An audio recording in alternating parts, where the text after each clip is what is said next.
Okay, gang, we're going to try this, see if it works. Broadcasting to you live from exoplanet K218b. It's the night shift. It's 2:04 p.m. on the East Coast. Hopefully it's nighttime wherever you are. Nighttime somewhere. Ooh, okay, let's see. We're trying new stuff today, so bear with me. We're going to try some stuff here. There we go. Okay, let me see if I can make all this work. This one's going to be clunky, gang. Hey, there we go. We're live.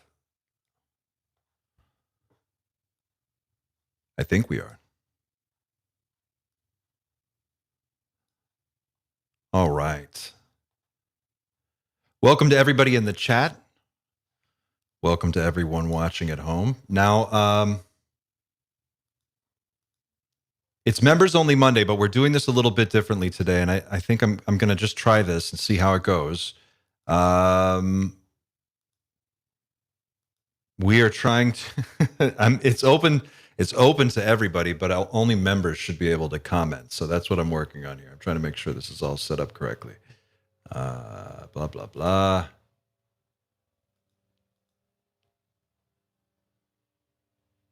Hang on a second.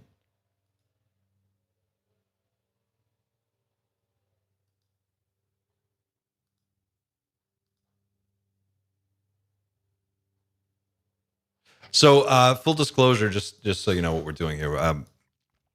The stream, the way I was doing the streaming before was through software called OBS, which was something that took me a little while to figure out. But once I got over the learning curve, it became really intuitive, and I was really happy with it. But we're trying something new, and we're using a different piece of streaming software this time to see how this is going to work. And it should make it possible to do some more dynamic streams and have more guests on and interact with the audience a little bit more. So that's what we're trying out. So if I look a little like disheveled or a little confused, it's because I'm looking at a completely different screen and everything's set up a little bit differently than I'm used to. So bear with me while I figure this out. We got some stuff we can do with chats. Let's see here. I'm just going to test some stuff out, and then we'll talk about the exoplanet K218b. The news that's breaking the internet right now. Let's see if I want to highlight a comment. Shadow Patriot Terry, can I do it? Hey, there we go. Are you guys seeing this on your end? I'm trying to highlight your comments. Sage Sleuth. There it goes. Hey, oh, this works. This is great. So special shout out to Xander Jones for finding this. Xander has he's been trying to convince me to upgrade the stream, and he did the legwork on this and found a really great piece of software. And I was like initially resistant to it, so it took me a little while to warm up to it, but now I'm like all about it. So thanks, Xander. Next time I'll listen on the first time. All right, let's see who's in the chat.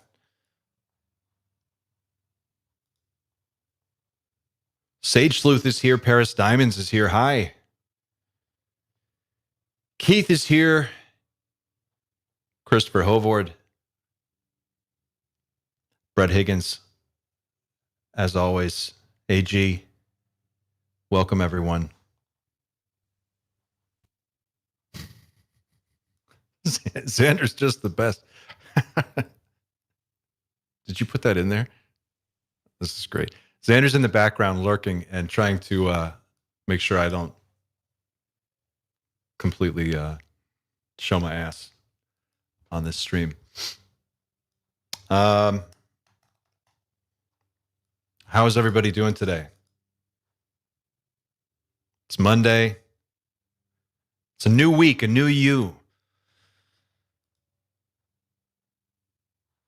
A new chance to start again. What is it? What do they say in Blade Runner? A chance to begin again in a golden land of opportunity. on the off-world colonies. Special shout out to our new members. We have some new members. It's Members Only Monday. So we got to say hi to the new members.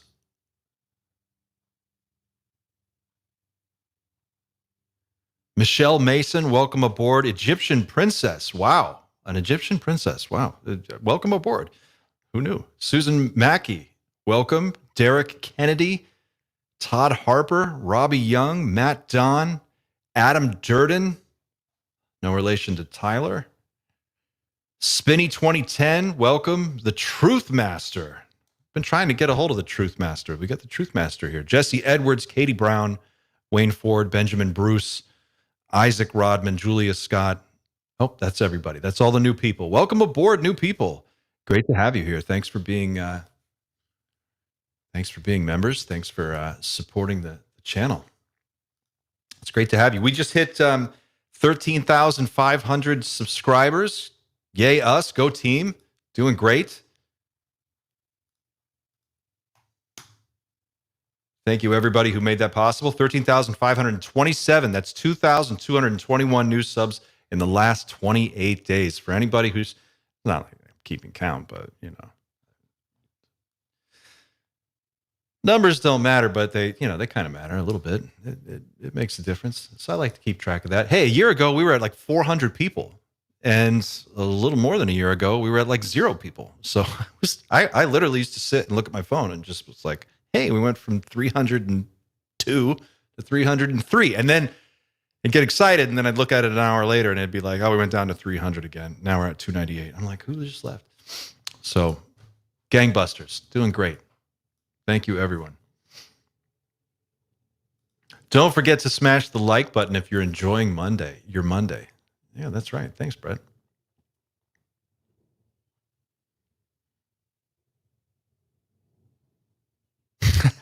Christopher Hovard, thank you. You're blowing it up. Gifted 10 more night shift memberships. Shadow Patriot Terry gifted 5 night shift memberships. Look at this. We're blowing it up. Oh my God, you guys are killing me. Thank you so much, everybody. So what do you think about the news of the James Webb Space Telescope? What do we all think? Are we following this story? Are we not following it? Who's paying attention? Who's not paying attention? Pavel broke the internet the other day.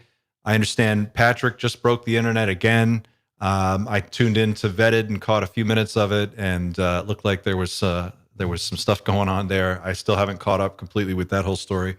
But the big news this last week is the James Webb Space Telescope has spotted signs of potential life on a exoplanet K18. What did we just say it was? The Widowmaker? K218b. What was the movie with Harrison Ford was the U-boat captain? Yeah, no one knows but me. Okay. Here we go. Let's see if I can share this. This is from NASA's website.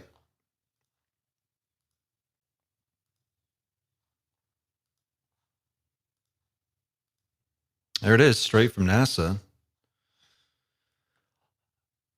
A new investigation with NASA's James Webb Space Telescope into K218b, an exoplanet 8.6 times as massive as the Earth. Here we go. Let's do perfect.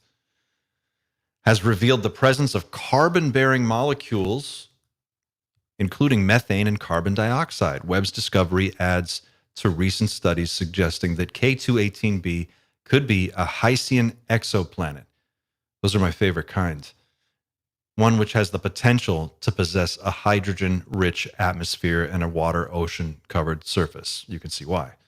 And this is a artist rendering of what they think it might look like based on scientific data, at least according to the caption here. The first insight into the atmospheric properties of this habitable zone exoplanet came from observations with NASA's Hubble Space Telescope, which prompted further studies that have since changed our understanding of the system. K218b orbits the cool dwarf star. It's a pretty cool dwarf star. I mean, it's not the coolest. I've seen cooler ones, but this one's pretty cool. K2-18 in the habitable zone and lies 120 light years from Earth in the constellation Leo. Exoplanets such as K2-18b, which have sizes between those of Earth and Neptune, are unlike anything in our solar system. This lack of equivalent nearby planets means that these sub-Neptunes are poorly understood, and the nature of their atmosphere is a matter of active debate among astronomers. The suggestion that sub-Neptune K2-18b could be a Hycean exoplanet is intriguing, as some astronomers believe that these worlds are promising environments to search for evidence for life on exoplanets. Quote, our findings underscore the importance of considering diverse habitable environments in the search for life elsewhere, explained Niku Madhusudan, an astronomer at the University of Cambridge and lead author of the paper announcing these results. Traditionally, the search for life on exoplanets has focused primarily on smaller rocky planets, but the larger Hycean worlds are significantly more conducive to atmospheric observations. Here's their atmospheric composition analysis.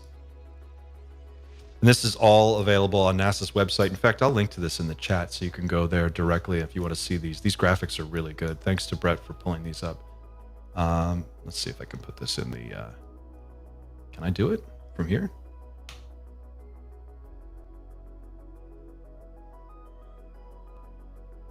There we go. I think it worked. Oh, this is great. This is really nice. I'm half doing this and I'm half geeking out about the software. So just, you know, bear with me.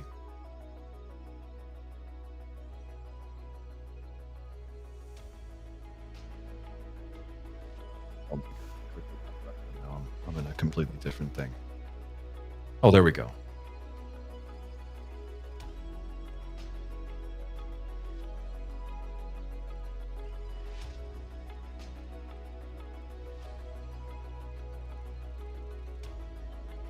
There we go. Well, that's better.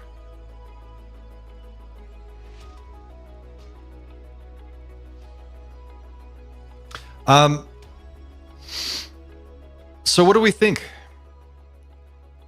Is this groundbreaking enough to rock your world? It's not an object coming towards Earth. That's something else, but it's still pretty impressive. This is data that's yet to be independently confirmed by multiple different sources. So they're still looking at it, but it looks very promising. And it looks like it's part of the tiered disclosure plan. This is something that was kind of going on in the UAP disclosure community, this conversation for a little while now about how they were going to slowly reveal bit by bit different pieces of information. And eventually the idea was that we would become warm to the idea that there's life on another planet. And at first it might just be microbial life or evidence of microbial life, some type of a biosignature or different biosignatures. Those things would get confirmed first, and then over the next few years, we would get dribs and drabs of more information about advanced life and non-human intelligence and things that are going on here. Ultimately, apparently winding up in some kind of major catastrophic disclosure around 2026, between 2026 and 2030, somewhere in there, depending on who you listen to and who you talk to. Hang on, I'm trying to fix my screen again. Let's go here. There we go. So let's check the chat and see what everybody thinks. Shut down the background music, please. Oh, can we shut down the background music? Let's see.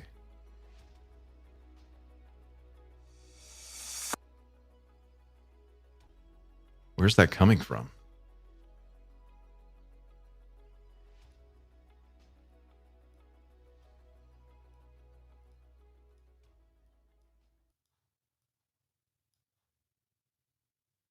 Oh, there it goes. Okay, I think we got it.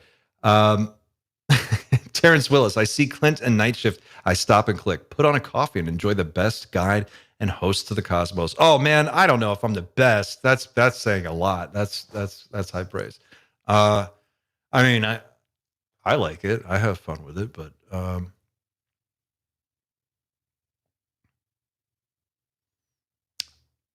Thomas Tarksy. Oh, please don't put music under your videos. This is not 2004 MySpace. Please give the like button a tap with your. Shut down the background music, please. Okay. All right, we got you. We got you on the background music. We already kind of warm up to life on other planets. This is Mark Strike. 60% of the population believes this for years. That's true.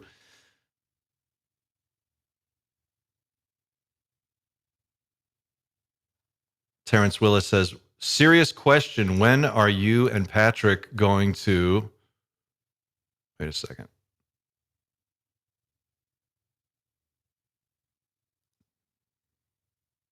Are you going to jam, and what would the band name be? I don't know. It's a great question. What was the name of Alf's band? Remember the episode where Alf did a music video and he played all the instruments in the band, and then it was he showed the music video to the family at the end. Does anybody remember? Probably not.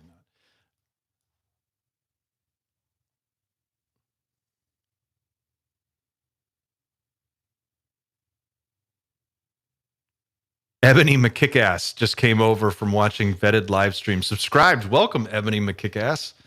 Good to have you here.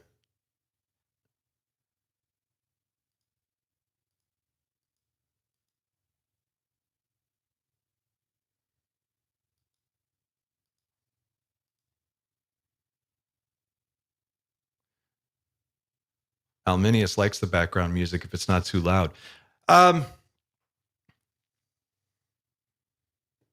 think this is, just another step in the towards eventual mass disclosure.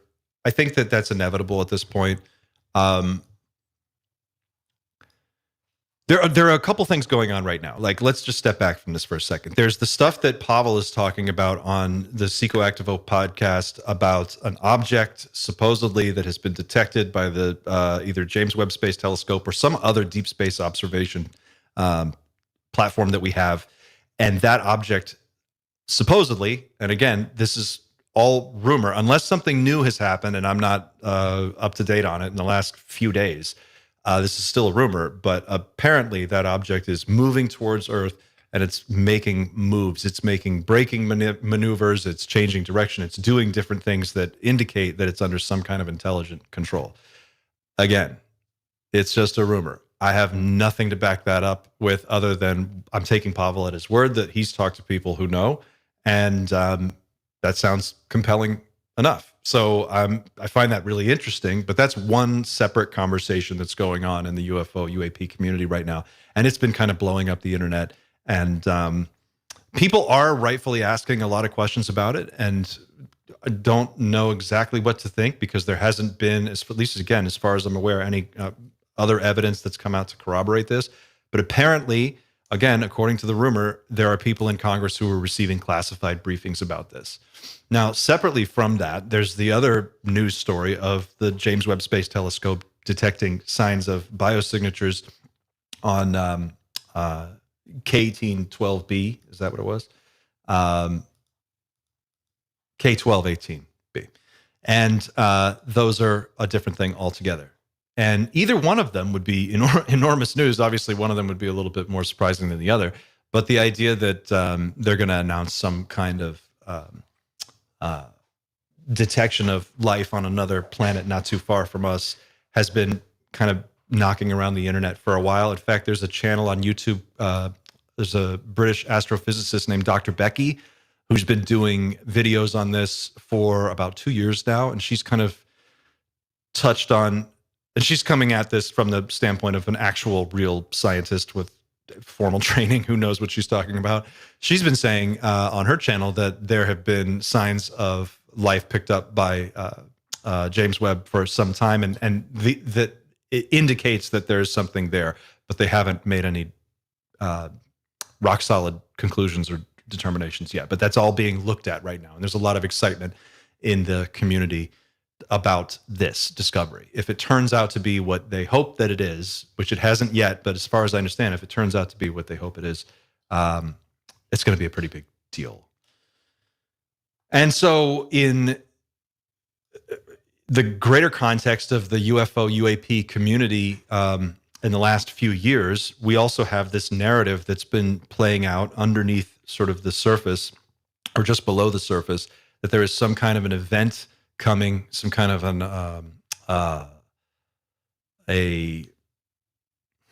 event is the best word, really. It's so vague. Something is going to happen. Something's going to happen in the next few years, and it's going to make it impossible to ignore the UAP NHI reality anymore. And for people who are on the fence about it, they won't be anymore. And apparently, this is going to kind of close the book on that whole conversation, and it'll be like the day after will be a new dawn of a new time.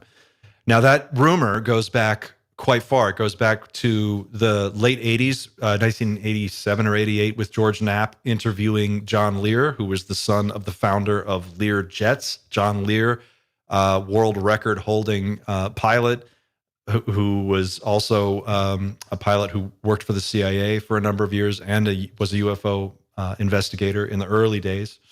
He said something on that interview about his contacts in the government suggesting that there was some kind of an enormous event that they were preparing for, but they couldn't or wouldn't tell him what it was, but that it was coming. Linda Moulton Howe, in past interviews, has touched on this a little bit. More recently, John Ramirez, the retired CIA officer John Ramirez, talked about it on, I think was it that UFO podcast? I have to go back and check. But we've referred to that clip on this channel a number of times. He's talked about it. Lou Elizondo has talked about it. In fact, I think Lou Elizondo and John Ramirez were talking about the same thing. And I think John was actually referring to Lou's comment on this, where he said, and this was going back like 2 years ago, that there is going to be, Lou has said a number of things that if you string them all together, start to paint a really weird picture. For one, he said that if people knew what he knew, they would be somber. And it was a really weird choice of words, but somber was the word that he chose. And then when pressed on that and asked, like, well, what would you do? What should people do if they knew what you knew? And his answer was, again, kind of cagey and weird. And he said, well, you should spend time with your family. You should spend time with your kids. You should spend time with people you love and care about. That's what you should do. And it was like, okay. Like everything Lou says, you can read it 2 or 3 different ways, but each time he says something new and you add it to the other things that he said, it paints a more and a more ominous picture.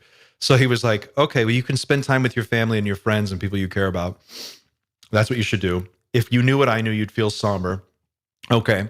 And then in another interview, which I have been trying to find, I found the interview, but it's a 2-hour interview and there's like a 10-second soundbite in there I have to locate for you guys.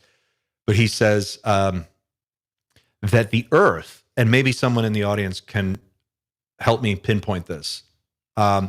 He said that our solar system is going to be passing through a region of space. Now, I have no idea what this means. I have no formal training in any of this stuff, so I just don't know. But I'm just telling you what Lou said in this interview. He said that our solar system is going to be passing through a region of space where something is going to happen, and it's going to be difficult for anybody to hide the UAP reality. If I'm paraphrasing, but that's more or less what he was trying to communicate. And I have no idea what this has to do with the region of space that we're going to be passing through, but that's something that he talked about. So you've got all of these different people making these statements. Now, that's just the people that we know of. There are also dozens and dozens of abductees and contactees who have been told various things throughout the years, including Chris Bledsoe, who is one of the most famous contactees recently in the last few years, who his story, UFO of God, is that's his book. He details all this stuff out.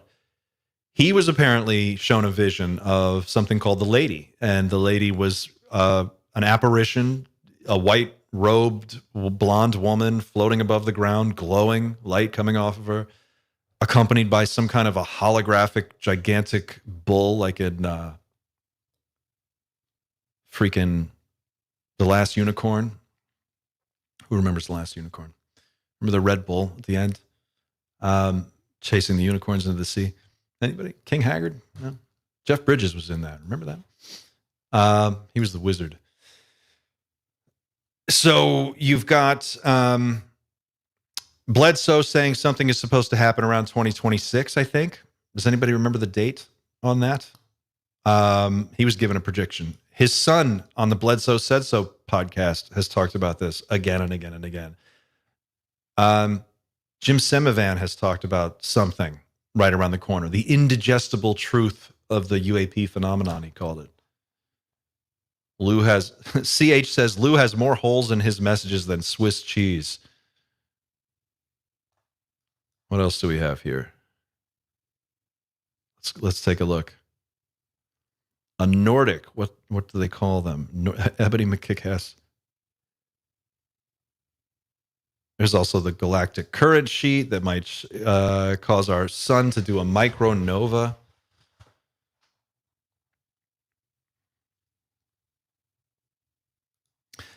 Gaz H says, maybe the region of space we will pass through is teeming with ET life, possibly.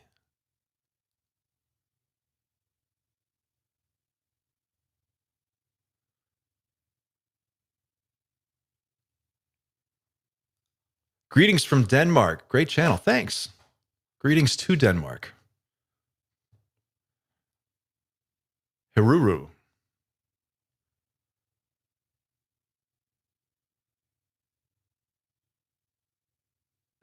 Eric Schiller says, sounds like very conceptual science fiction writing. Anthony says, if something ominous was coming, then why would Lou care about national security if we're all screwed? I don't know what's going, gang, this is the thing. It's like it's spooky story time. It's spooky story time. That's what this is. We're sitting around a campfire. We're all telling spooky stories. There's an excitement to telling a spooky story. There's an excitement to listening to it. There's an excitement to the gossip. It's fun. It's fun to speculate on all this stuff. I think where I start to get a little wobbly with the night shift channel, I'm not here to try and solve UFOs or solve astrophysics. I am not qualified to do that. I am not the person anybody should be looking to for answers on any of this stuff. But I do think it's a lot of fun to sit here and eat popcorn and watch it and talk about it and talk to you guys about it. I don't want to be I don't want to lock myself into any one perspective on this. I have a few opinions that I think are pretty well founded on the phenomenon. But in terms of what it all means and whether or not we're going to suffer some kind of imminent attack, this is the other thing. And then on top of all the other things Lou has to say, he names his book Imminent. That's the title. That's interesting, right? I've said it before. It's worth saying again. The connections that they draw to 9/11 and Pearl Harbor in his book are interesting.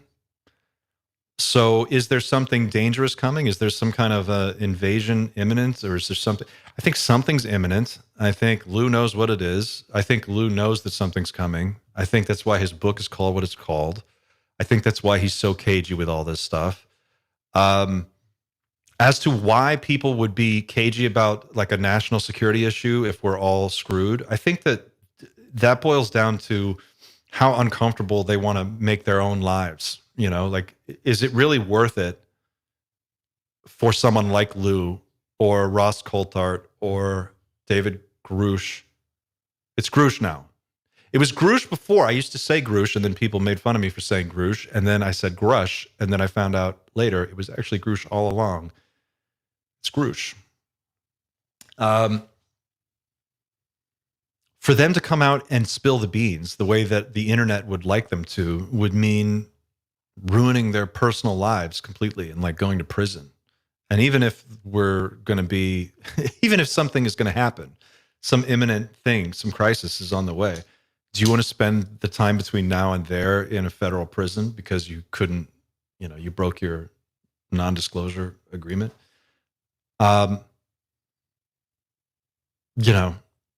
I think sometimes it's helpful to just, take a big step back from UFO news and the internet in general and just like get out of the house and go like clear your head sometimes, because it can become an obsession. And it is for most of us. You get sucked into this um the speculation hole,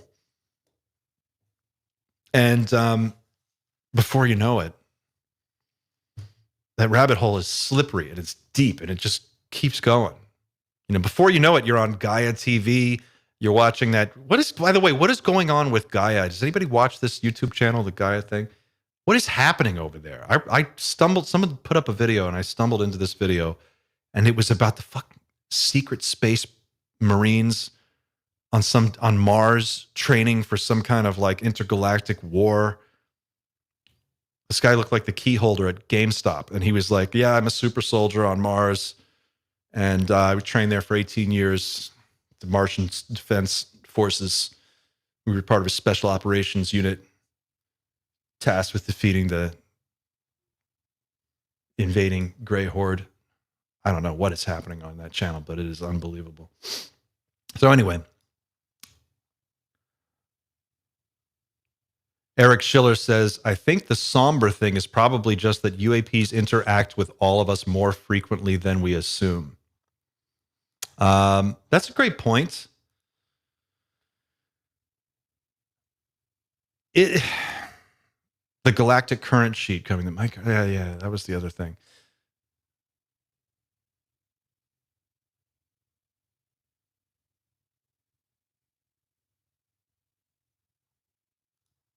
Brett Hagen says, how do you all feel about the planet being 120 light years away? Hathor. This is, all right, JD says, this is from Chris Bledsoe on Sun's podcast. Per the lady, Hathor, when the red star Regulus aligns with the gaze of the Sphinx before sunrise in the constellation of Leo, we are going to enter a new what? New knowledge and awakening? The age of Aquarius. The CIA and people studying the phenomenon have calculated this to be in the spring of 2026. But what would that even mean? What would that even mean? I mean, having gone through the Y2K thing and then 2012 and, just one thing after another, the thing that really knocked the world on its ass was COVID-19. But 2012 came and went. Y2K came and went. We all thought the world was going to end then.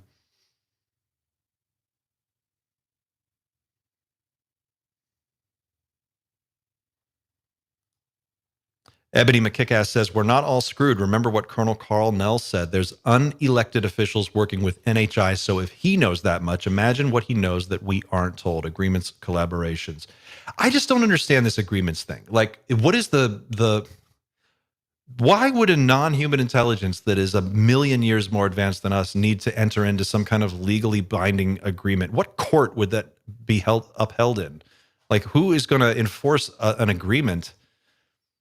They could just do whatever they want. What do they need an agreement with us for? Why do they even bother? That doesn't make sense to me. It's the one thing, it's an itch I cannot scratch. I just can't figure it out. And yet that claim keeps coming up again and again and again from credible people and a few incredible people.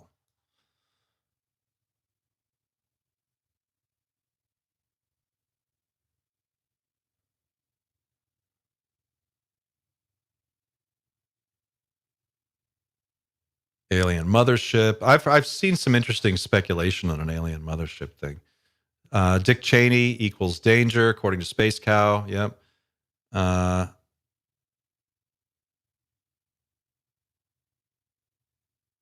Let's just keep checking the chat here. Oh man, you guys are blowing it up in the chat today. I've been trying to keep up. Majestic 12 says it would be somber for the government because their power of terror over the population would be over.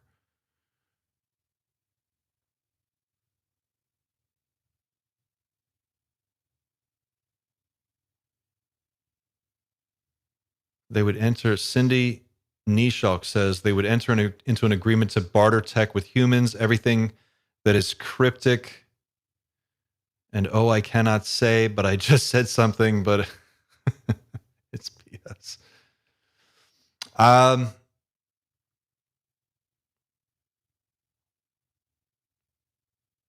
the planet Earth is entering in a new dimension, and we will notice it. I think what I found most compelling was a speech that Philip K. Dick gave in I think it was 1978 in Paris. He talked. The name of the talk was "If you think this world is bad, you should see some of the others." And in this speech, he talks for about an hour about how he is convinced. You have to watch it. It's a really interesting speech because he goes on for an hour and he talks about how he is convinced that he has memories of an alternate timeline, of a parallel timeline. He is able to remember things that didn't take place, but he remembers them taking place. And he believes that his consciousness and the consciousness of all of us really can drift from one timeline into another and does.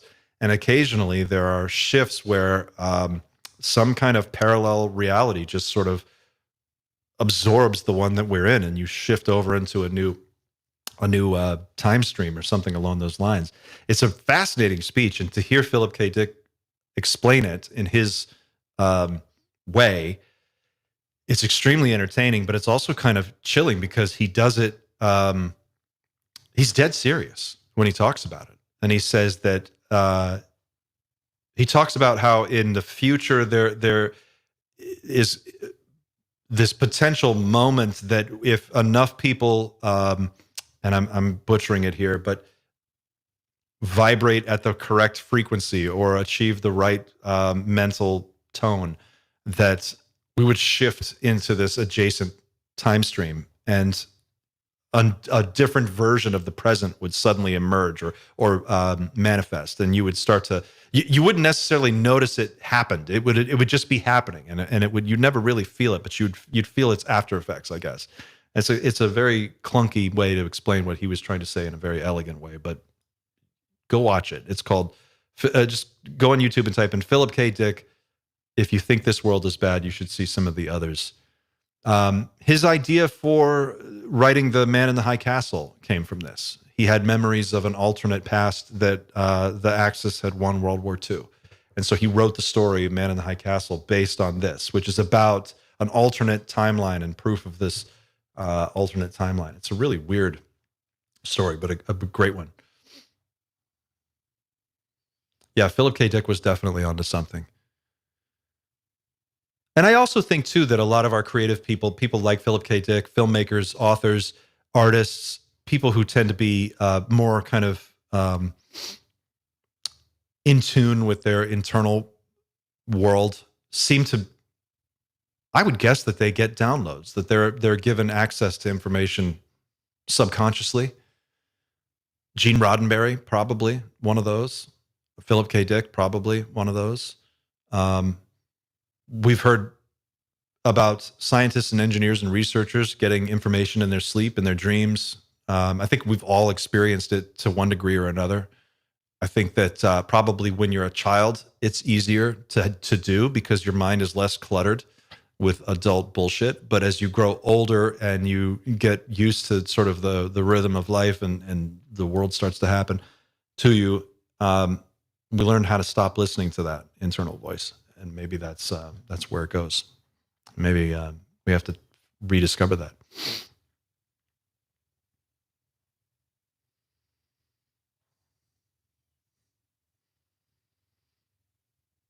Sage Sleuth says, what if a natural event is coming and they are coming to rescue as many as possible? I'd rather think that than doom and gloom of no survival.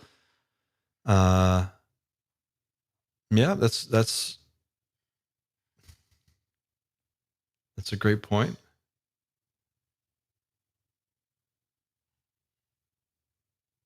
I think converging timelines has something to do with it. Chameleon UK. I think converging timelines is somehow,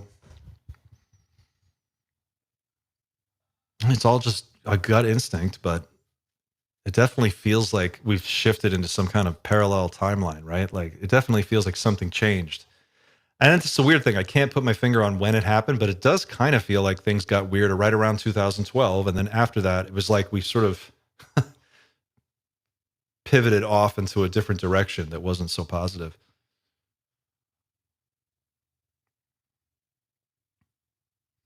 Ebony McCass, I think there's been several people who have said there's a spiritual component to these interactions. Diana Pasulka, that's one for sure. Robert Bigelow, yes. That news guy, what's it, Tucker Carlson? I wouldn't call him a news guy. He's more of a propaganda guy, but yes.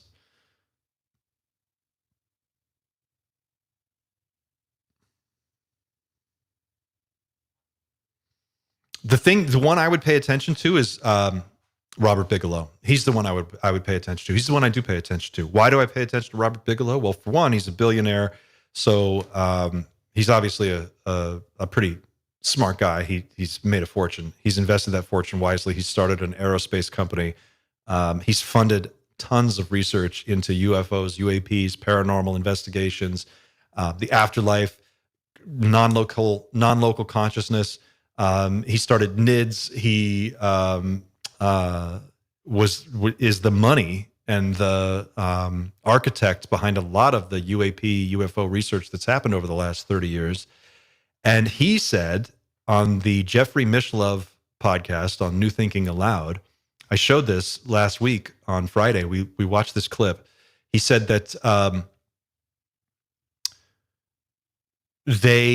he was in charge. He funded a project where they were trying to, in his words, get information from the other side. That was the terminology he used. We're going to get information from the other side as to the disposition of humanity in the near future. And he said, it's kind of grim. We're not very optimistic. It doesn't look good. These are his statements. And so what he's talking about there is remote viewing. He's hired a bunch of remote viewers that have looked at this independently, individual remote viewers, independent of one another, all looking at the same target, unbeknownst to one another, looking at the same target. And then Bigelow gets the information back. They correlate all that data and they look at it and they go, "Ooh, that's weird. It doesn't look good. It really doesn't look good." What does that mean? I don't know. But you can tell from his body language in that interview that it's not necessarily good. He even goes on to expand on that. And he goes, Jeffrey Mishlove says, "What do you think we should tell people? What should we do?" And Bigelow goes, "What could you tell them?" This is the thing that gets really strange. He goes, "Well, what could you tell them? What would they do, even if you told them, even if they knew? How do you prepare for something that you can't prepare for?" And you're like, well, what does that mean? What can't you, So the rumor lives. It continues on. It carries on. We keep hearing this shit again and again and again. And it's coming from people in a position to know something. I mean, it's definitely weird. I struggle with this stuff because in this space, it's in the UFO UAP space, it's easy to get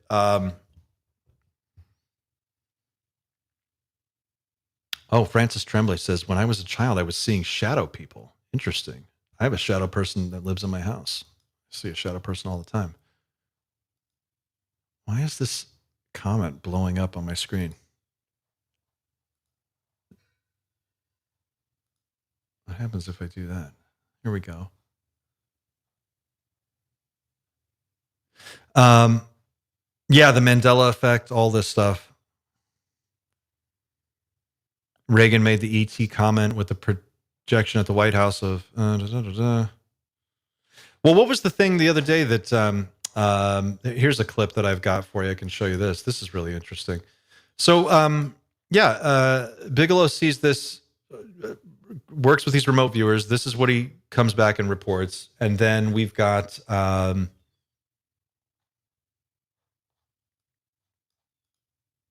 Here it is.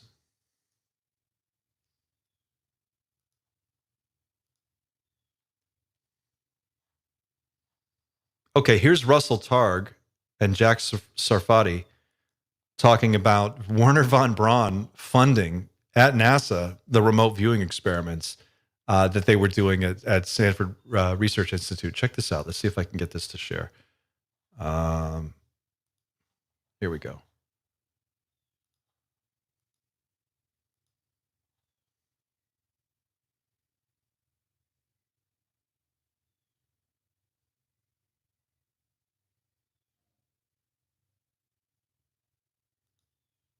No, there it is.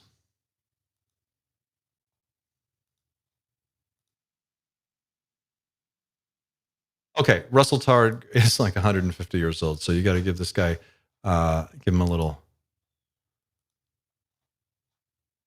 slack. Here we go. The very first laser, it put out 1 milliwatt. Yes. 10 years later, I had an idea to turn that into a 1,000-watt laser, and that's what this looked like. Yes. So can you see this on the screen? Yes. Yes. That's a laser that's putting out 1,000 watts and burning a hole in a fire brick. Yes. Yes. Wow. That's why I like to build things. Because I had an idea, and 4 years later, we were burning holes in fire bricks. Yes, that was before you went to that was before Uri Geller. That's right. I was thinking, I was looking for a way to bail out of lasers. I worked in lasers 15 years, and I was ready to leave. And the kilowatt laser gave me an exit card. And I then met with Werner von Braun. He gave me money to start the program at SRI. Oh, really? Wait, what you mean? Wait, which program? The remote viewing program? Yeah. You got that money from Werner von Braun? Yeah, it's a secret. Nobody knows that. Wow. But now we know it now. Until the whole world knows it now. In a nutshell, I was invited to a NASA conference on speculative technology. And at that conference, I met von Braun, and I had my little ESP teaching machine with me, the gadget that gives you feedback and reinforcement. Von Braun did super well with it, extraordinarily well, rang the bell. And I told him I'm interested in teaching astronauts how to sense problems with their spacecraft. Like Apollo 13 almost crashed because of a problem. And that was just two years ago. And he said, I understand that. I know all about that. Let me take you to the president of NASA. And he did, who was right over there. And he introduced me. The president of NASA made a pitch to Target, a good idea for teaching people how to be psychic.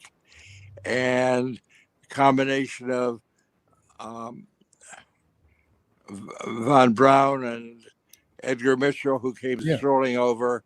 So I had a meeting with Edgar Mitchell, Charlie Anderson, and Hal Puthoff. And a week later, we had a program at SRI. Oh, wait. So how did you know was Hal already with von Braun? Negative. Hal was building lasers at SRI. With you? No, you met him. You met him? As a sequence of improbable events. Hal was giving a lecture in the middle of the week on Soviet research in ESP, and I went to that lecture. So Hal was already into it. Okay. And I met Hal, and I told Hal I'm going to have a conference with NASA to get some money. If I get money, will you help me get a job at SRI? Okay. So I was able to tell the head of. Where were you? Okay, so you get the idea. It's I'm sorry, the people you're watching are fools, sir. You should watch Next Level Soul for good info. Why is that popping up on my screen? I'm getting like some kind of weird comments that just pop up. So that's Russell Targ and Hal Puthoff. Go all the way back to the very beginnings of this thing, talking about getting funding for remote viewing research from Werner von Braun. Can you believe it? I can. And training NASA astronauts to detect trouble before it happens, which is also what Lou Elizondo talked about in his book, Imminent, about U.S. military long-range recon patrol guys and special forces guys getting trained on remote viewing techniques so they could detect danger before they walked into it, detect traps, that type of a thing. Very fascinating stuff. And so this just goes to show once again, that remote viewing is real. Not only is it real, it's really real, and it works well enough that they spend a shitload of money on it, and they've been spending money on it for decades. They continue to spend money on it. So when you're looking at, UFO news and information, and you're trying to think about how this all fits together, I think it can be really helpful sometimes to look at what some of the better remote viewers have to say about all this stuff, because they stitch together a story that is a little bit more complete. And what's hard about it is that it's really unbelievable. Like the pyramid in Antarctica, that one is a really weird one. Did anybody follow that story? The pyramid in Antarctica that Buzz Aldrin went to. Supposedly the Pope was there. Who else? John Kerry also went. It's a weird group of leaders and scientists all wound up in Antarctica about this. And Buzz Aldrin had something to say about it, like it was pure evil what he saw there. Does anybody remember this?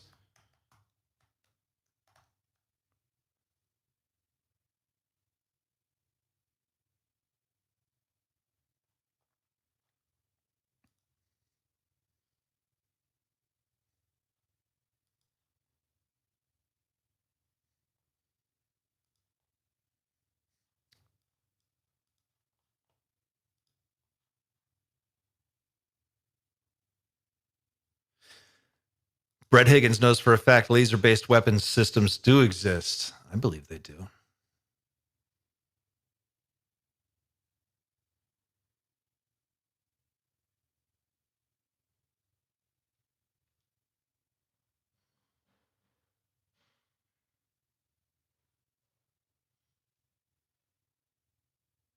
Austin Gilbert says we need the open admission of others so we can stop effing around and know there is a better version we can achieve. I agree with that.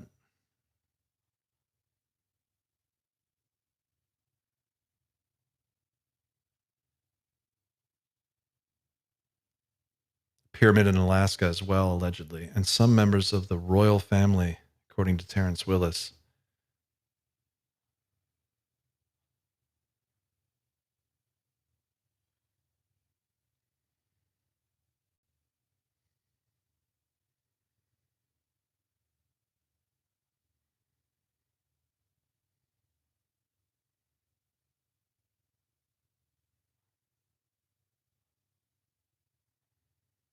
Vetted Tonight Shift. I read the book Sci Spies and the book Penetration by Ingo Swann.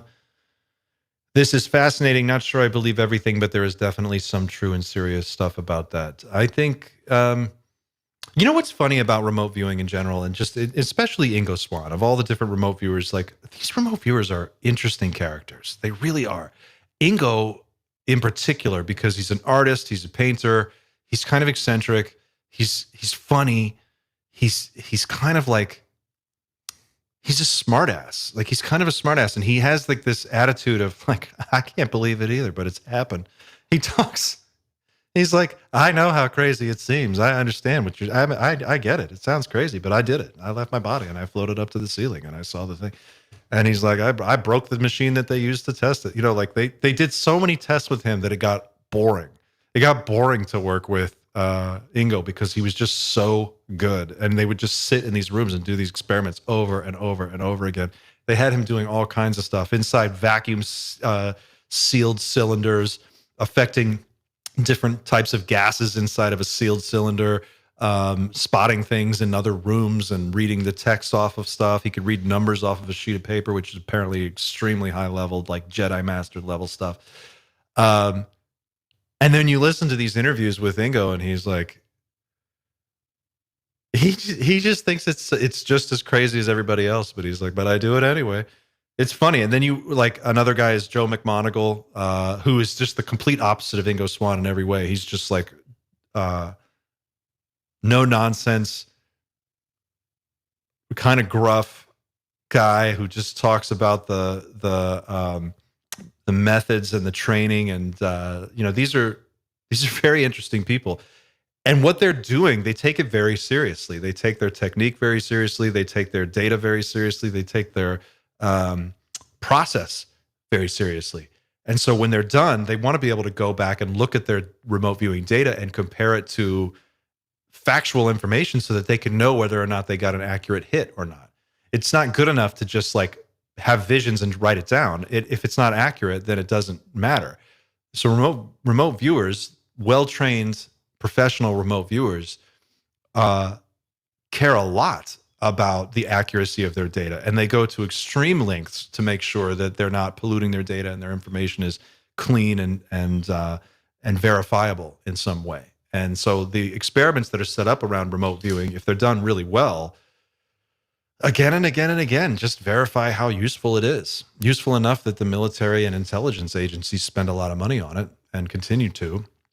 I mean, think about it. If you had a way to gather intelligence that you could sit in a room and you could go anywhere and you could read the combination off of if you could read the numbers off of a sheet of paper folded in an envelope inside of a safe in a basement, in a base on the other side of the planet, that's amazing.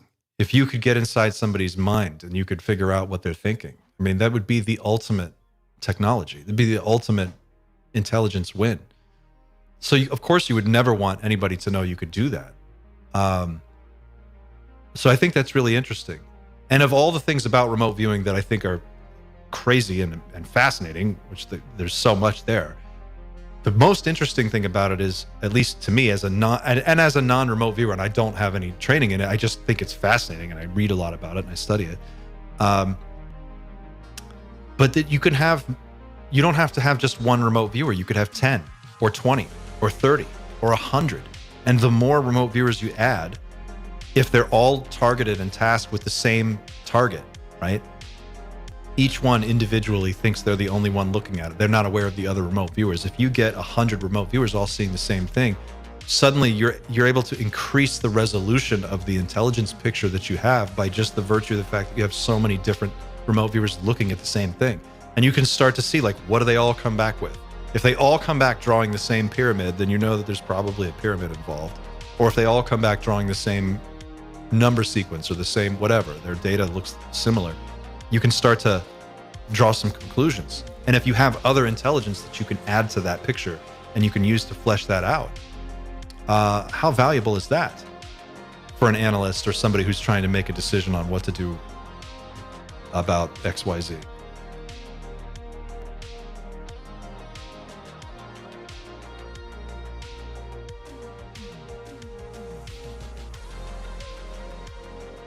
I need to upgrade my content by looking at Next Level Soul. What is Next Level Soul? Sounds like a band. Moscovium is a bismuth alloy, and Gary Nolan's alien alloy is a bismuth alloy. Connection? I don't know. Brett Higgins says, all I can say about Ingo Swann is that penetration literally changed me. Penetration literally changed me too. I can remember the day. The book was really good too.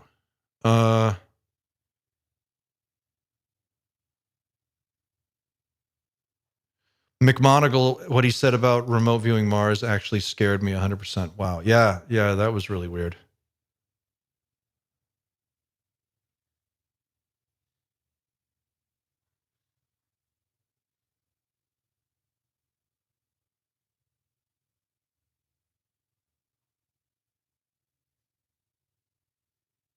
Clay Weber. McMonagle is the OG. He is the OG.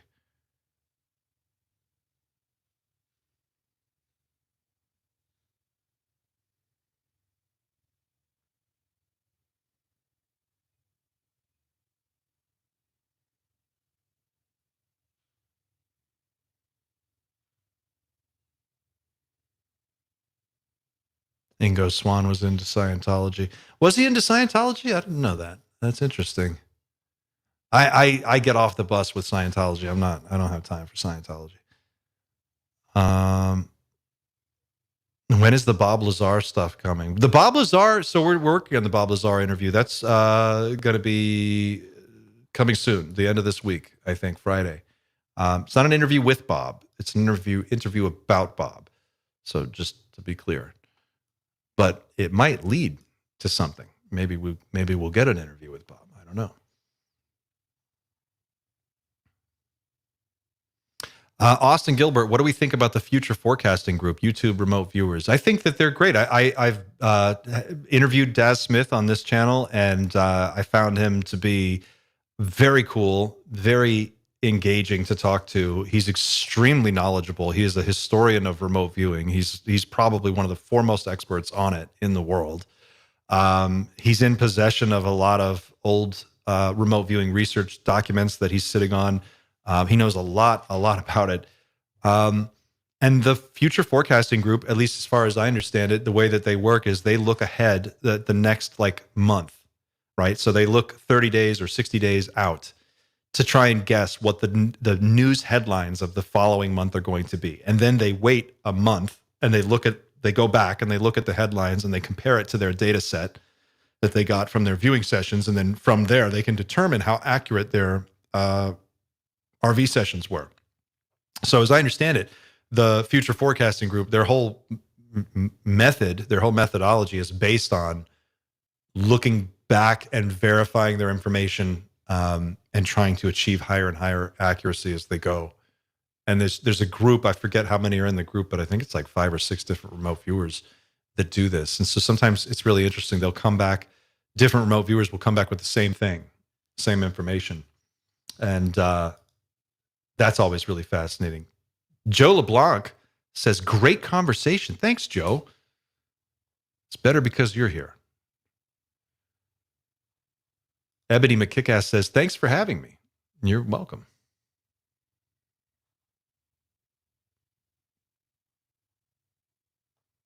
Ebony McKickass just became a member. Thanks for becoming a member. It's not Grush. Uncle Damar says, it's not Grush, it's Grush. Listen to the first 10 seconds of his testimony to Congress. I got you, pal. Been trying to correct people on this since it was pronounced wrong by Jason Sands. All right, look, the first place I heard it pronounced Grush was Danny Sheehan. Danny Sheehan said Grush. He said it like 10 times in a row. And I was like, okay, is it Grush? And then I heard people say Grush. I was saying Grush because I thought Sheehan knows. So I'll just go with that. And then people corrected me. And then I was saying Grush forever. And then I heard Lou Elizondo say Grush again recently. And I was like, okay, so I guess we're back to Grush. But I need to hear David say it. Am I being rated by vetters? We're all on the same team here.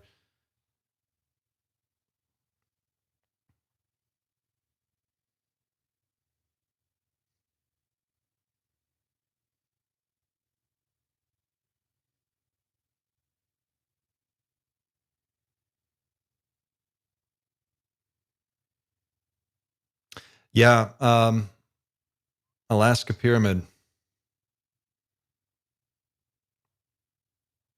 What are people's thoughts on Danny? As in Danny Sheehan?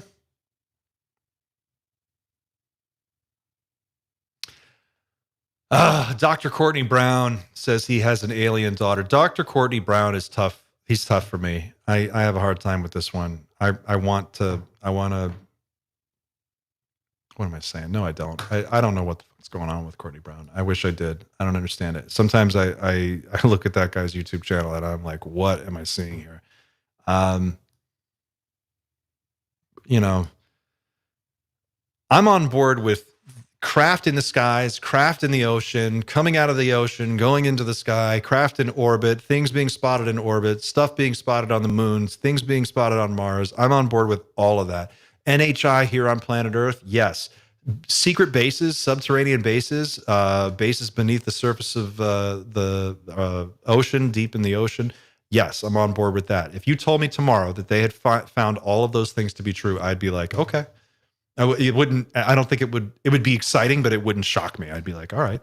I've read enough stuff now where all of those things seem like totally. I can buy all that.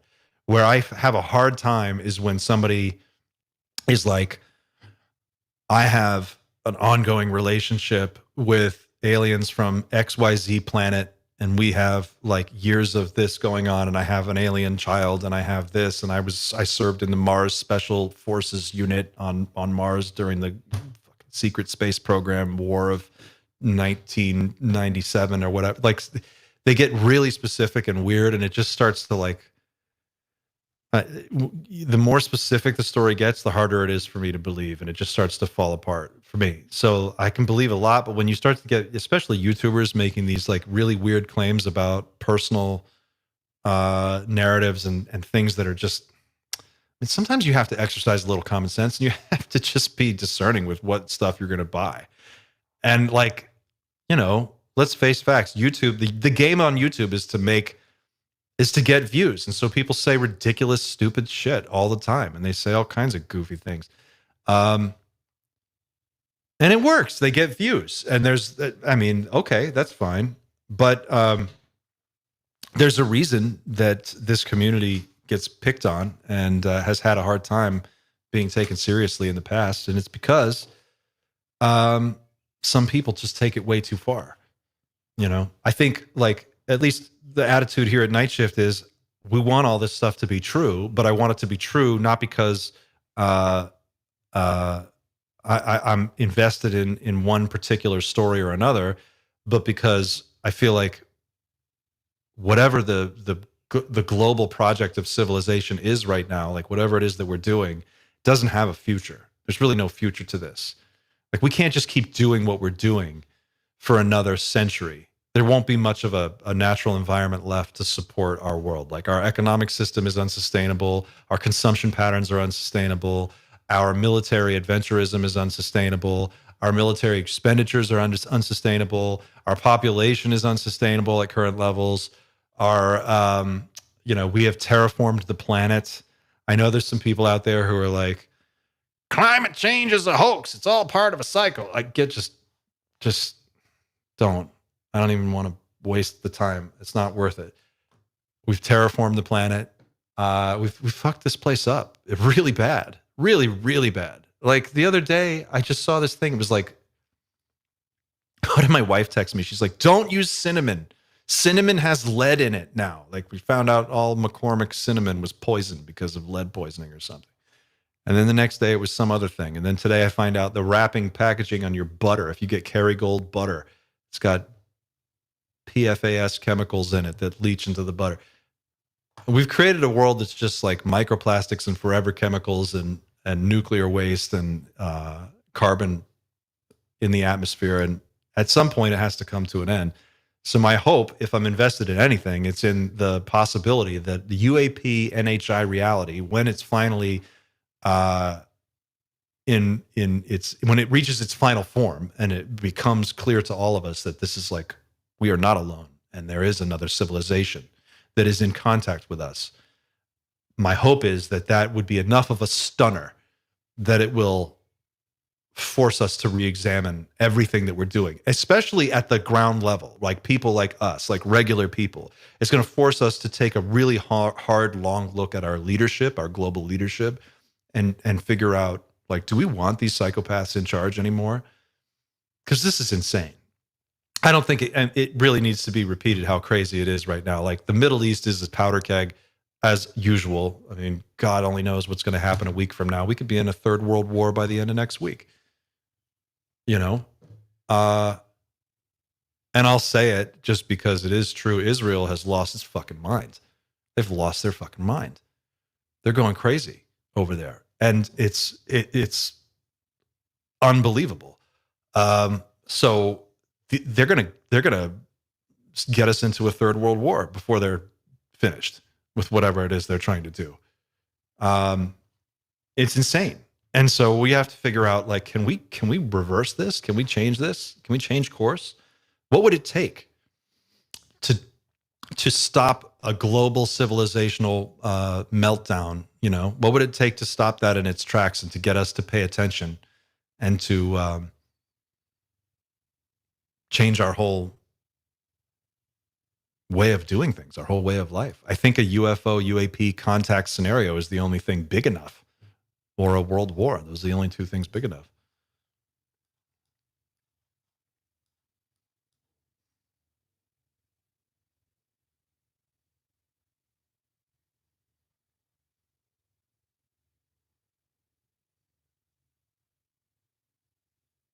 Shadow Patriot Terry, glad I picked today to quit snorting cinnamon.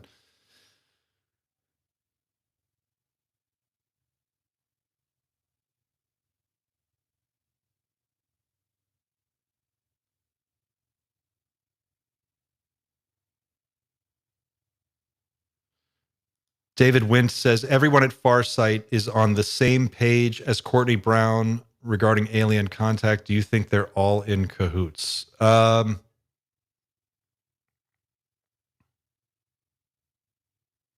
I mean, cahoots. What do you mean by cahoots? They're remote viewing is a technique. It's a methodology for it's an ability. It's like you're so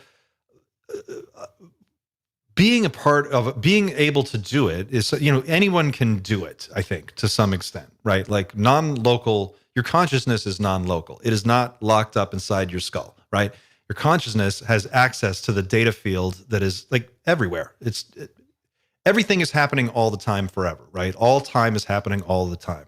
There's no such thing as time. It's sort of an illusion, right? So your consciousness is just this electromagnetic field that's happening in this soup of everything else that's taking place. So my belief system is that, yeah, you can probably, if you get calm and centered and focused and meditate, and you could probably go a step further and put yourself into like I would love to have a float tank, like a sensory deprivation tank inside of inside of a Faraday cage. That's what I would love. I would love to have a building that is a Faraday cage, and inside that have a sensory deprivation tank. And then I would go in that and meditate and use binaural beats inside that. And that would be my, if I had like $1 million and I could just like blow it on anything, I would build that. And I would go in there and try to see what I could do. According to Daz Smith, though, remote viewers can just sit in a chair and do it. You can stand up, you can walk around the room and do it.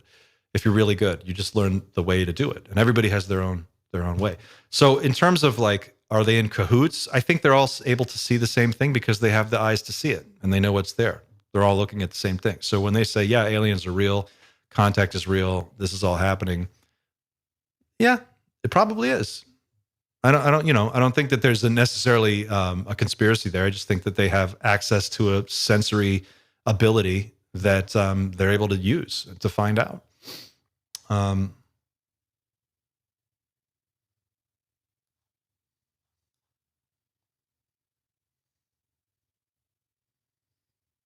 Do you often, 28 Whitaker says, do you often meditate? Have any interesting results if you do? I do. Proud Vermin says, try meditating on LSD.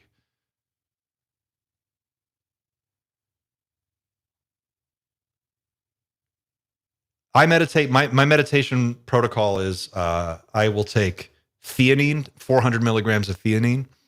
Theanine is the ingredient that is the active ingredient in green tea. When you drink green tea, the thing that calms your mind down, calms your brain down, is called theanine. You can buy this supplement. It's like $10. You can go on Amazon and order a bottle of it. 200 milligram capsules. I take 2 of those. You could take more. You could take less. I take 400 milligrams.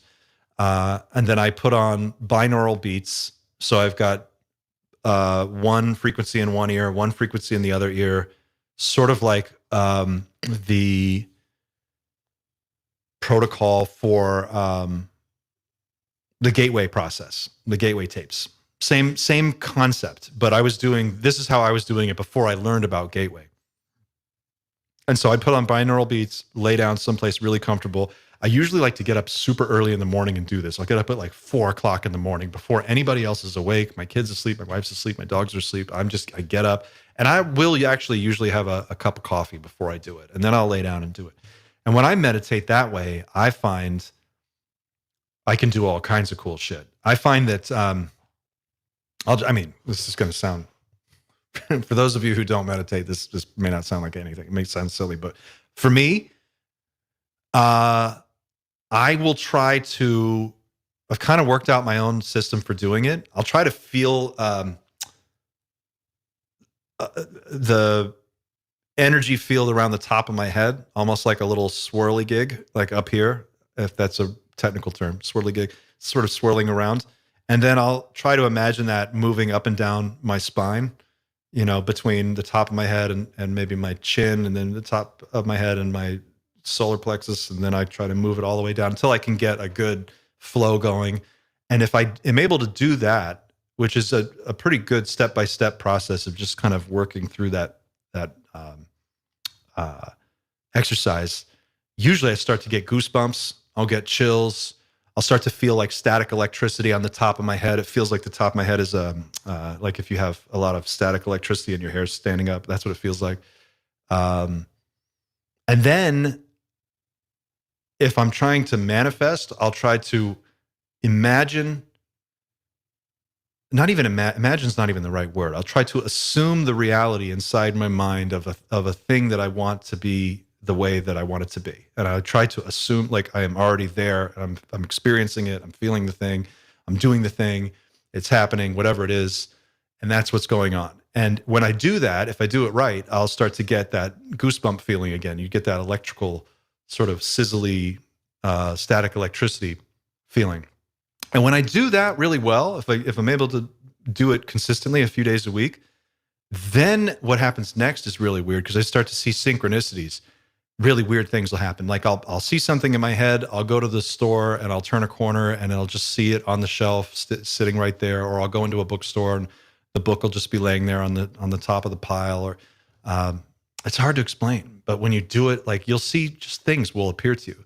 Like you'll be in traffic, you'll be stuck in traffic, you'll look at the car in front of you and on the back of the car will be a sticker of an alien head. And you'll be like, does that mean something or not? It's just enough to show you like, it's like the universe is winking at you, but not enough to really go on. You can't like prove it in a court of law, but something is happening.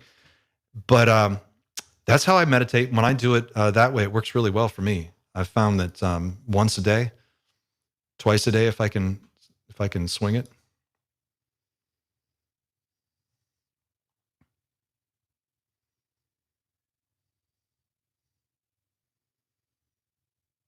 Paris Diamond says, our bodies are mostly water, fluid, so aren't we conductors, they say? Well, that's an interesting point, because I also think that if you could have a Faraday cage, right? So your Faraday cage on the outside, it's blocking all radio frequencies from getting to you. So now you have this bubble. You're insulated from radio frequencies. Inside that bubble, you have a sensory deprivation tank. High salinity, body temperature water. You're laying on the water. You're floating. You don't even feel the water. If you were to take mushrooms and put on binaural headphones and sit in there, you could even take that sensory deprivation tank and turn it into a resonance chamber, and you could play a frequency into that chamber where the water is vibrating at the same frequency, your body's vibrating at the same frequency, the whole bubble is vibrating at the same frequency.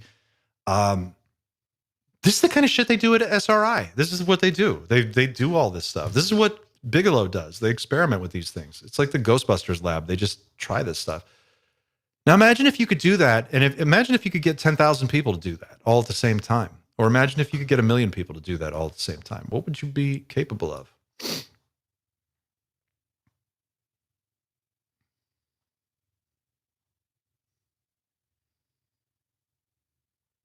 Uh, 28 Whitaker, thanks for the answer. What was that stuff you take that's in green tea? It's called theanine, Theanine, theanine. Very cheap supplement. You can get it at any health food store. It's like taking 200 milligrams of theanine is like drinking 20 cups of green tea without the caffeine. So if you take 2 of them, it's like drinking 40 cups of green tea. It's why monks drink tea when they meditate. It's the theanine that's in it. So you'll take it and it'll hit you like I don't want to say it'll hit you like a Xanax, but it's kind of like a Xanax in that way. If you find yourself like high strung or nervous, or you tend to be a little like edgy, theanine takes the edge off and it'll help you kind of chill out. And if you want to meditate, it makes it possible to really do that on command. Like you could take 400 milligrams of theanine and then 20 minutes later, you can feel it. It'll hit your body and you can feel it like someone flips a switch and you're just like, ooh, I don't feel the anxiety that I was feeling an hour ago. It just kind of goes away. It's good stuff.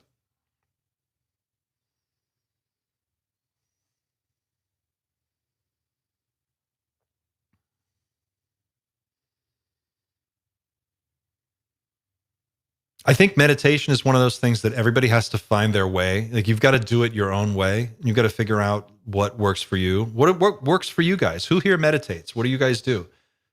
Who's got a real good tip for meditation? Anyone?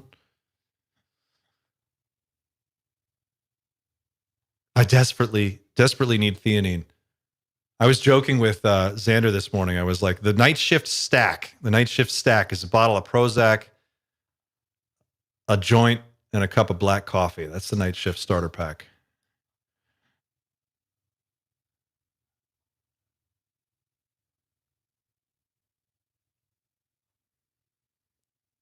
I'm telling you, chemistry is the way. Like chemistry, I don't know this, but I just know that like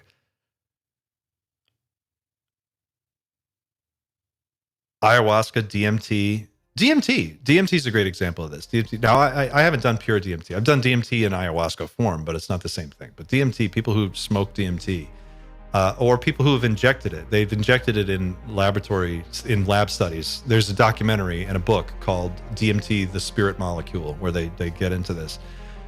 But to a person, everybody who had a DMT injection reported the same thing. They get shot through a cannon into another dimension. It's like they're loaded into a cannon. They get fired at the speed of light. Everybody who describes it like going through the Stargate. Remember in Stargate where Kurt Russell walks up to the Stargate, or James Spader, and he walks up and he puts his hands on the thing, and it's like water, and he looks at it, and then he kind of dips his face into the puddle, and then suddenly they're just boom, they shoot through the Stargate. I'm telling you.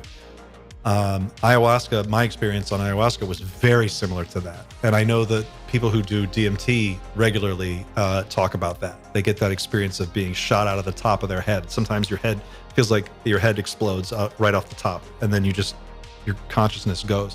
But what's even more interesting is not that. What's interesting about it is where they go when they leave. They go to a place where they usually, and you'll hear this again and again and again. You can go on YouTube and look up anybody who's done DMT, and they almost all say the same thing, especially Terrence McKenna is like the granddaddy of them all. But people talk about popping into a new place. They emerge into a space, and they usually will say something like, in this space, there are gigantic machines the size of entire cities. They're moving and doing things. It looks like you're in an electronic, like Tron world, and there are beings there. And usually when people pop up into this new space, the beings act surprised. Like, where did you come from? It's not like, oh, you're having a vision and you see a little goofy being and it's like doing something silly. They're kind of like annoyed. A lot of times they're like, where did you come from? What are you doing here? You don't belong here. I mean, get out of here. And there's like a weird interchange of like information. But DMT people talk about this all the time. And I think that the most interesting cutting edge research that's happening right now into what will eventually all come together in the UAP NHI phenomenon in general is going to be the research that's being done on DMT, psychedelics, and consciousness research that's happening right now. And there's a group at Oxford that's doing this, where they're doing slow drip DMT experiments. So they put a person on like a DMT IV drip, like an anesthesiologist would put someone on anesthesia for a surgery, and they go under. Remember that movie Flatliners with Julia Roberts, and who else was in it? Oliver Platt, Kiefer Sutherland, Kevin Bacon. God, I can't even remember what I had for lunch 2 days ago, but I remember this. Flatliners, where they were med students. They would flatline themselves, and then they would cross over to the other side, and they'd come back. Same thing. They give people these slow drip DMT experiences where they're able to go to DMT hyperspace. Hyperspace, it's a real place. They actually call it hyperspace. It's got a name. You could go there on demand. You could take this drug, go there, and then map out the territory. Spend an hour, spend 2 hours, spend a day. Real time here and time in hyperspace are two different time streams. So when you're there, it feels like you're there longer than it feels like you're gone from here. There's sort of a dilation effect that happens. But there's real research being done in this right now. And they're going there to try and map out the territory. And the idea is to figure out, when people go to DMT hyperspace, are they all going to the same place? Do they all emerge into the same space? And if 10 people go, do they all see the same things? Would they see each other if they were there at the same time? These are questions that there aren't really answers to yet. We really don't know. And so there's some really interesting cutting edge research being done on this. and you can check it out. In fact,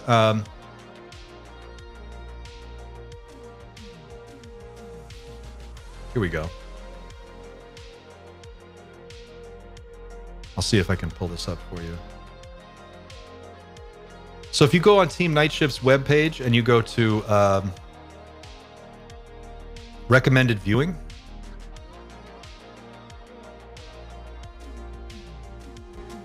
whoa.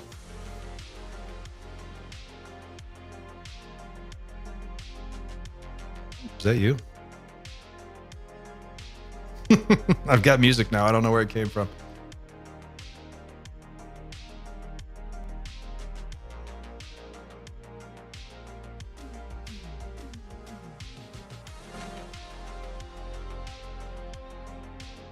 I don't know what I just did.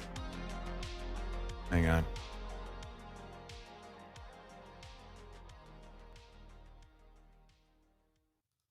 All right. Let's see if I can do this again. All right. If you go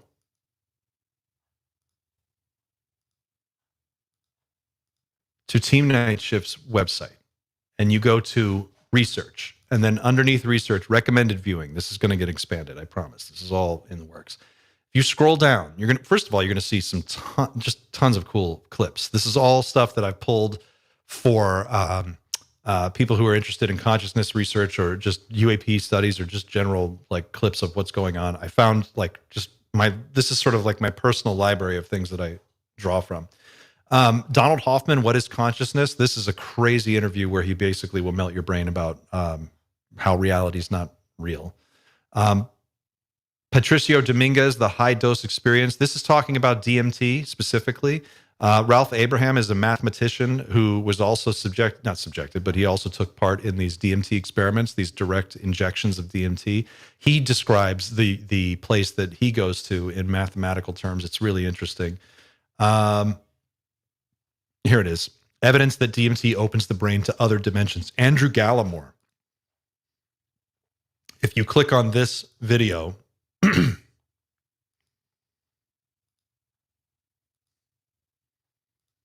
we go. This is from the Danny Jones podcast, which is quickly becoming one of my favorite podcasts. Danny's podcast is awesome. He's just got some great guests. He does these really great long form interviews. But Andrew Gallimore's groundbreaking work invites you on an extraordinary journey to explore the untapped potential of the human brain, using psychedelic molecules as powerful tools for tuning and expanding our consciousness. Join us as we venture into uncharted territories of the mind, unlocking its world-building capabilities to unveil the profound secrets of existence and our place within the cosmos. Great interview. If you get a chance, watch it. And he talks about this, DMT, changing the tuning knob in your brain to let you tune into these adjacent dimensions. So that one's a really good one. And then this is Philip K. Dick's simulation theory speech. You can find this on that page too. Here we go. Stand by. There you go. Philip K. Dick's simulation theory video. It's there. I think this whole reality thing is much more pliable than we give it credit for. I think in the end, we're all going to find out that there's a lot more overlap than we once thought between the spiritual world and the UAP world. But, again.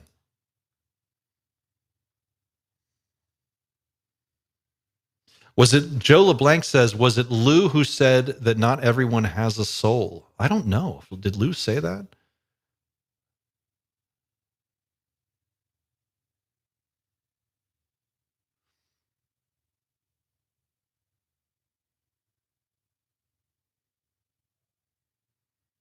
Sage Sleuth says, drugs cause others to dismiss the phenomenon. Mention shadow people and others swear you are on meth. Yeah, there's that.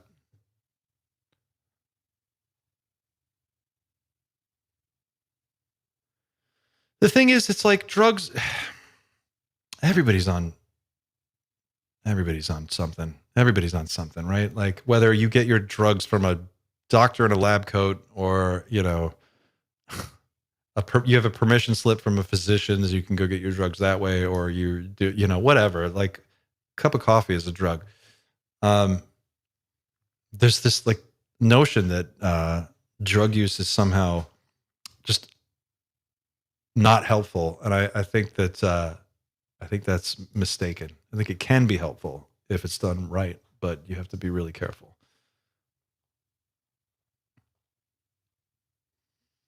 For me, the soul is what we now call most consciousness. For me, it's the most logical explanation, says George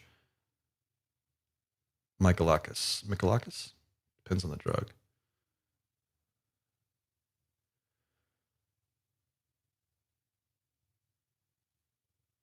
Well, think about this. Like, as far as like beings that don't have a soul, or not everyone has a soul. Think about this. Like, if we invent we already have invented artificial intelligence. So artificial superintelligence is the next step, right? Like, according to Sam Altman, we're like 2 generations away from an artificial superintelligence that will be every bit as capable as the smartest people on the planet at doing anything. Independent agents, AI agents doing these things. It's a hop, skip, and a jump before you've got some kind of semi-conscious or more or less conscious AI, right? But does that AI have a soul? If it's self-aware and it's able to have its own agency and it's able to like think and plan objectives, do things, achieve objectives, interact with tools, interact with other AIs, interact with people, and it's able to like exist autonomously, does it have a soul? And if it doesn't have a soul, what if it continued on? And what if you got an entire planet or an entire race of these AIs? And what if some of them were embodied in robotic bodies? What if there's a race of machine intelligences that don't have souls, but there is such a thing as a soul. They just don't have them, and they're trying to figure out what that is. That's a possibility. It's a very science fiction-y possibility, but what if that's what's going on? And they're just trying to figure out, like, what are these what is it about these humans? You know how Data was always in Star Trek was always trying to figure out how to be human, but he could never really quite do it. Same idea, right? Maybe that's going on. Joe LeBlanc says this is fire.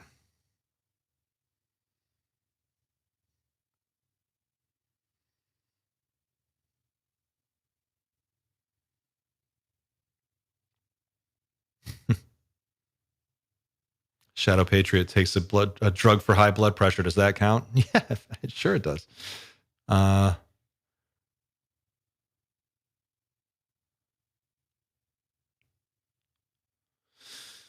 Stephanie Erickson says, wasn't it Lou E who talked about the muddy footprint in the hall where it shouldn't have been? Yeah, there's that. The UFOs, the UAPs are coming up into our house. They're coming up into our backyard, and we have to decide how we want to handle that. This is going to be the big conversation going forward, and I'm going to go ahead and wrap it here. But like, as we go forward into the next week, I'm hoping to talk to Pavel about this. But the threat narrative, right? Like, is there a threat? If there is, what is the threat? How do we think about the threat? When I say threat, I don't think of it as necessarily an alien invasion, right? Like, people just jump to that conclusion. They go, "Oh, you're fear mongering. They're going to come here and invade." I'm not saying that. I'm saying there are threats. There are dangers inherent in being in the presence of something superior to you. There's a threat there. There's a danger to that, right? Something smarter than you, something stronger than you, something more technologically advanced than you. You'll never really know if you're in control of your own situation once that thing arrives, or that being arrives, or those beings show up, or once we live in a reality where the day-to-day accepted truth of life is that we are not, like, on the totem pole, we are below first place. There's something above us. What I'm trying to say on this channel is that we have never, as human beings, we've never really been in that position. We don't have a true appreciation of what that's going to be like, because we just have never been there. We're used to being the dominant life form on this planet. So when that is no longer the case, how does that affect people psychologically?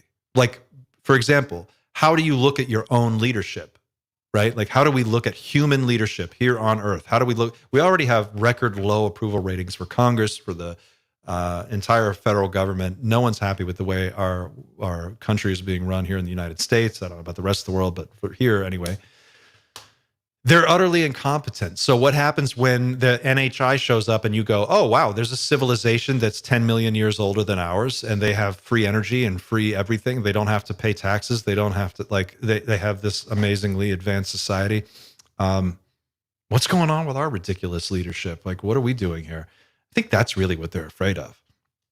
But if there is an alternative, we might choose that alternative. But the bigger point being that there are dangers here that we don't quite understand because we've never been in this position before. And that's all I'm trying to say. I'm not necessarily saying that NHI is coming here to take over the planet. I'm not saying they're coming here to, invade. I don't know. I don't know. Apparently Lou knows, and apparently some people know. There are people who have this information. But I think a lot of what we're seeing right now in the UFO UAP space is rampant speculation, and we just don't know. So it's fun to kick ideas around. It's fun to entertain these notions, but we just won't know until we find out. And whether or not we find out, I guess, is just a matter of time. We'll know by 2030, right? I mean, a couple more years, one way or the other. Either the next 5 years will come and go and nothing will happen, or something will happen.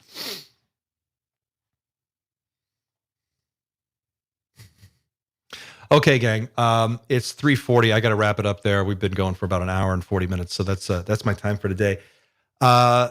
This was an experiment. We tried something new today, and I have to work out the bugs, but I think it worked out pretty well. We're trying a new streaming platform, so it's been a little clunky. My interface that I'm looking at is totally different than what I was looking at before. So bear with me.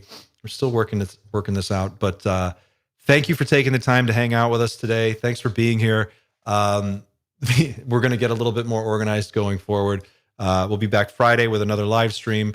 We have some other videos coming out this week, so stick with us. Thank you for being here. Thanks to all our subscribers. Thank you to everybody for being a part of Team Night Shift. It's great to have you here. And I'm going to see if I can do this. Great to have all of you here. Thank you to our members. Everyone who's become a member in the last couple of days, couple of weeks. It's been great to see that continue to grow. I don't know, can I change my levels here? I'm trying my background outro music. I don't see any way to affect my levels. So if this is too loud, you guys tell me and I'll kill it.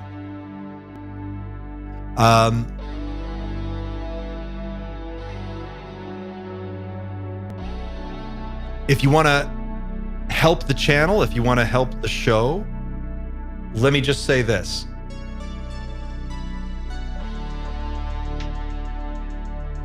This channel is a labor of love. It is a experiment. It is an art project. It is I did not set out when I started Night Shift. I did not set out with the goal of solving UFOs or solving the mystery of disclosure or UAPs or any of this stuff. So we're all in this together. We are all living this weird moment together. And my goal with this channel is to create a space for all of us to hang out and talk about this stuff and try to make sense of it all. I don't know any more than the rest of you. I just know that this is a crazy time to be alive. It's an exciting time to be alive. Things are happening faster than anybody expected. The world is changing. And we're all here to watch it happen. So I just want to keep that community growing. I want to keep the conversation going. And the way you can help the channel is by spreading the videos around, liking the videos, subscribing, sharing them. Let people know that we're here. Get involved in the conversation. Participate in the comments. Get over to our Discord. You can find the link to our Discord in the show notes. Go there. Join the Discord. Hang out there, talk to us there. Go over to our Reddit, Team Night Shift on Reddit. You can join us there as well. We're going to be doing some more stuff in the next couple of weeks, expanding the channel, and it's going to be a lot of fun. So, yeah, just hang in there. This is a crazy journey. We're all on it together. I am you, you are me. We are all in this together. We're all having this moment, freaking out, and waiting for the other shoe to drop. So it's exciting.